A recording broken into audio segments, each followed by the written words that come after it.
An atheist professor wanted to prove to his students that God did not exist.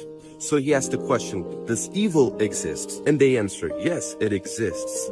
So he asked, well, did God created everything? They answered, yeah, he created everything. Well, if God created everything, then God created evil. Then he is evil in it of himself. A student raised his hand and said, does cold exist? He said, of course.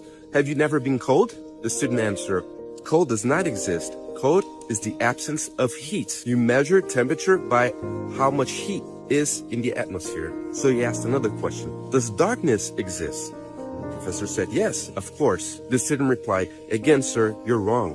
Darkness does not exist. Darkness is the lack of light. You measure how dark it is by the lack of light. The student asked the final question, sir, does evil exist? The professor said, of course it exists. Haven't you seen the crime all around the world? The student answered, sir, evil does not exist, at least not unto itself. Evil is simply the absence of God. Evil is what happens when men don't have God's love in their hearts. Evil is like cold when there is no heat, and darkness when there's no light. The professor sat down. The student's name? Albert Einstein. Jesus is the light of the world, and darkness could not overcome it. Please help me share this message.